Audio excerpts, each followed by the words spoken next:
Hi guys, this is Kimmy Yanks and welcome to my YouTube channel.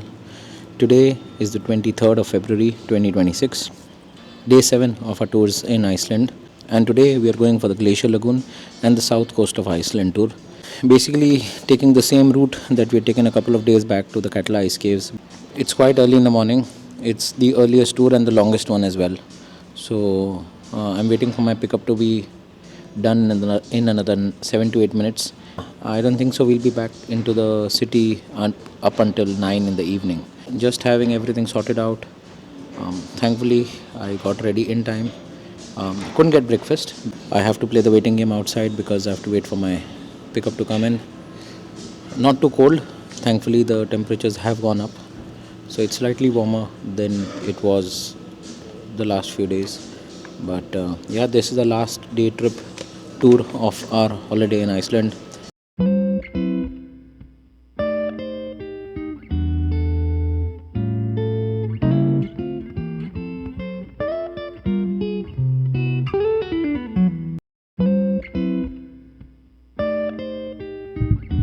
We are in the town of Vik, and this is actually the parking lot from where the 4x4s take you to the Katla Ice Cave.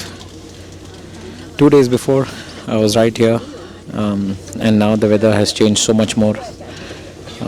It's a lot tougher to navigate around here because of the melting ice and the snow as well. It's raining to make matters worse. So really tough conditions out there for people to move around and for locals to be in that area. But right now the situation is quite dicey. Hi.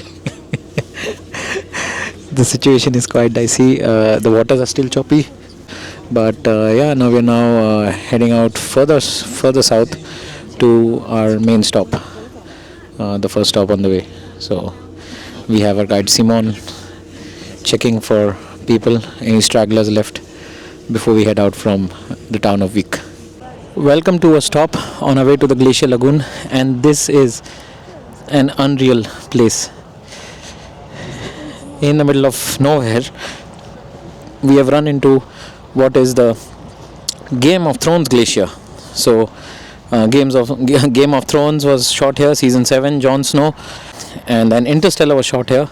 You can actually see the grandeur of this glacier. Also, I don't know if you can actually see those spikes sticking out. Our guide says that's like the spikes of Godzilla or Gojira, the sleeping giant. And yeah, you can actually see how huge this glacier is. That is the summit of Iceland, almost 2,500 meters. And you've got some really bizarre and uneven rock faces. You can actually see the glacier, the blue hues of the glacier on the far side there, and there on the horizon as well.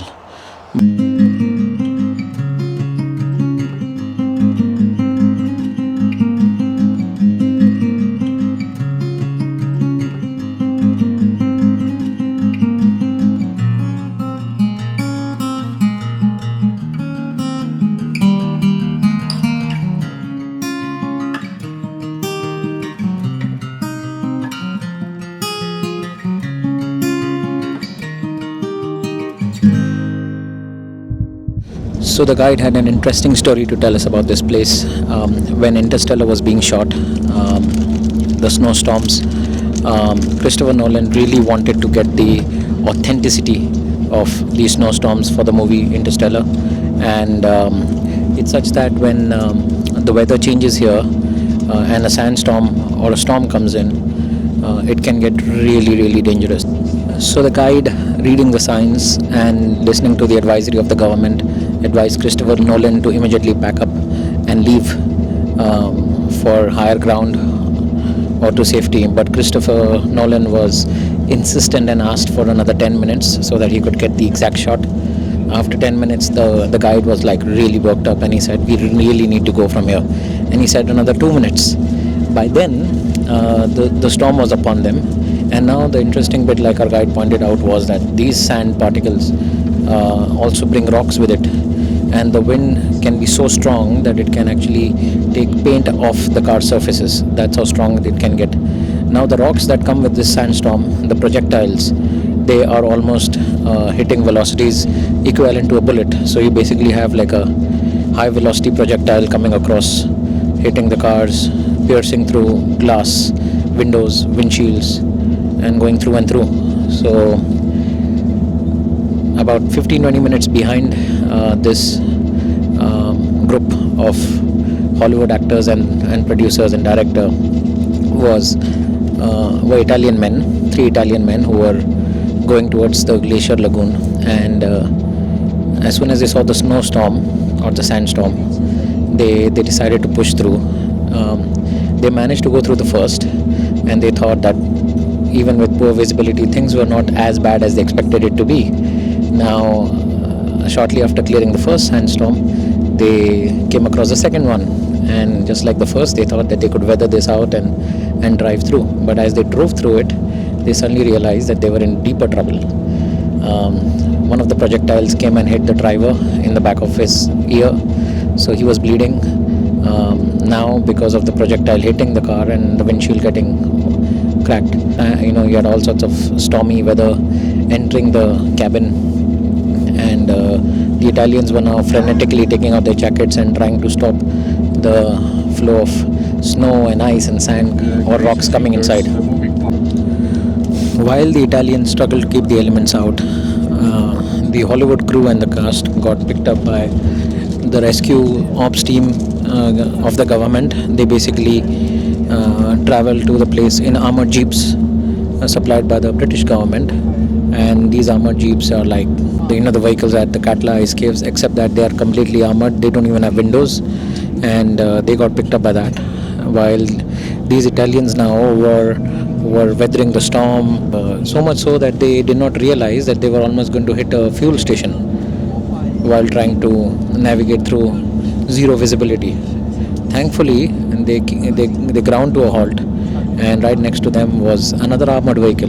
The rescue team was there to extricate them safely from their car and bring them to a hotel close by. Now, when these 3 Italians walked in, they were shocked to see the entire cast and crew of Interstellar. So Matthew McConaughey, Matt Damon, Christopher Nolan, and they were in a state of shock. Like, what are you guys doing here? And they were like, what are y'all up to? And they were invited over for dinner. There was a huge round table put up, and all of them partied late into the night. So that's quite a story to tell. Both the risk and the reward came with it. But obviously, you have to be very, very careful in such conditions and follow the government's advisories to the T, because things can get really nasty and volatile when you're in unknown lands like we are here in Iceland. Okay guys, you simply aren't prepared for this. I'm going to switch the camera around and you need to have a look at this. Wow, amazing. So you can see glacier ice that's now on the bay, and you can see seals relaxing by the bay. Loads and loads of seals all around. What an amazing view this. You can even see icicles out on the shore. And this is the view from above. You can see a good frozen part of the lagoon, and you can also see the blocks of glaciers that became icebergs and then got pushed back by the sea into the lagoon itself. So amazing blues of view, amazing hues of blue while we look at this. And then the spotting of black that you see are all seals. Look at the number of seals. Amazing. It's like crazy. So many seals here in the lagoon.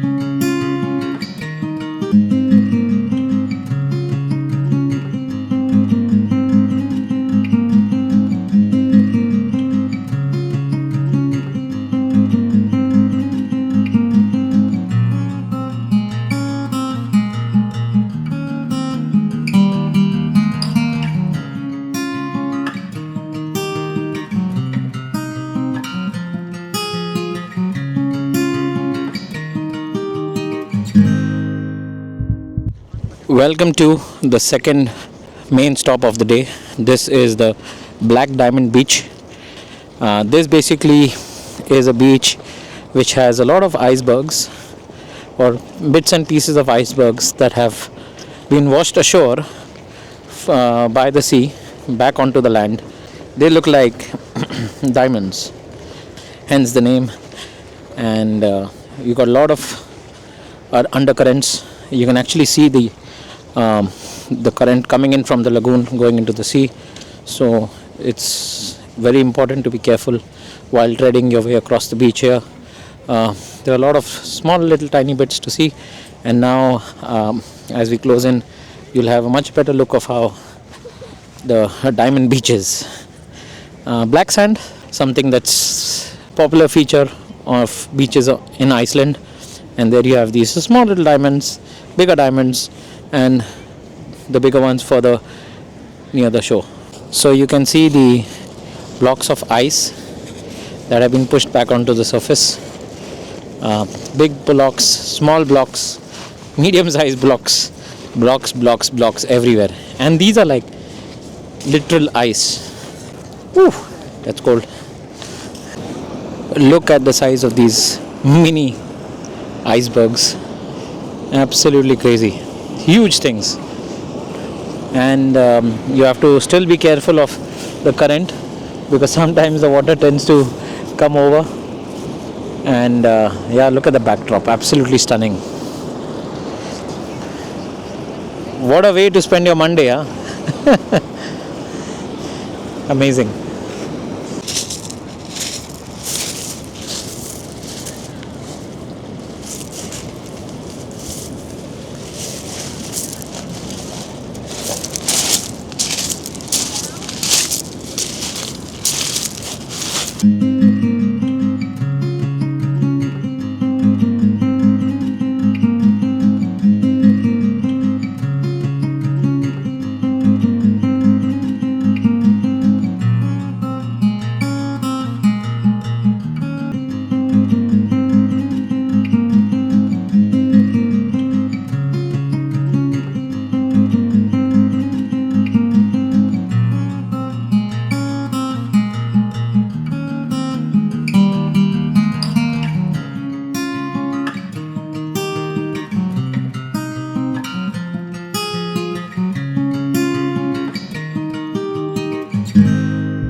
That was an amazing experience. The Glacier Lagoon and then the Diamond Beach. Two very different locations to visit, and both are equally unique in their own right. Just to watch the seals relax and bask in whatever light they could afford to get was amazing. And then of course, coming to the Diamond Beach, black sands, blocks and blocks of iceberg of all sizes strewn across the shore of the beach, thrown up by the sea. Of course, the strong undercurrents of the lagoon going into the ocean. A great experience. And now we move on, waiting for a couple of stragglers, one of which is my friend Ocean. So before we can get on our way again to the next stop. Welcome to another quick stop. We are walking over to a smaller lagoon. The guide is taking us up the hill.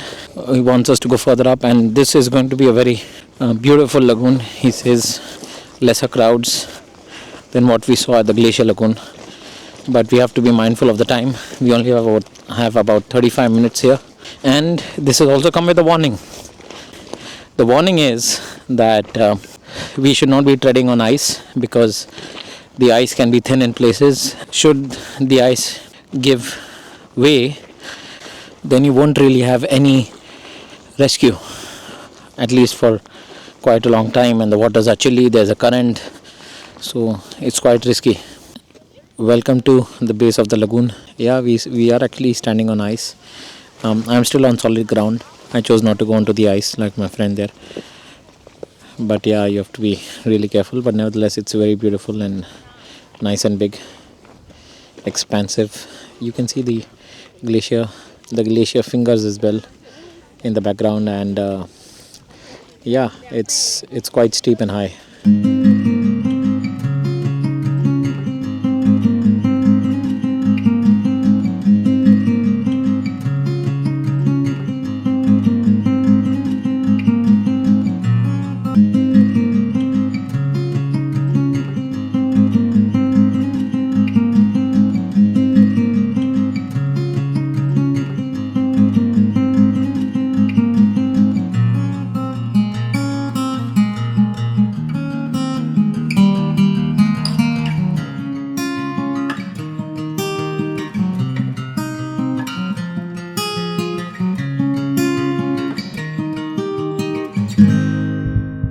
So after the Glacier Lagoon, the Diamond Beach and a smaller lagoon visit, it's now time to head to Vic. And in Vic we'll have a long break, an early dinner before we head to the final stop of the day, the waterfalls, and then from there we head back to Reykjavik. We are back in the town of Vic, and we have a 45-minute stop here for an early dinner. Need to get ourselves a quick bite before we can be on our way again. It's amazing to see that Vic's weather has not really changed. Even though it's just 2 to 3 degrees Celsius, it's still raining. You still have snow around, and it's still cold as ever. So guys, this is the last and final stop of our 14-hour tour before we head back to Reykjavik. And this is the waterfall that our guide was talking about. As you can see, it's pitch dark right now. Thankfully they still have some lights up for showing the waterfall to us. Irrespective of the weather conditions, it still looks surreal and beautiful.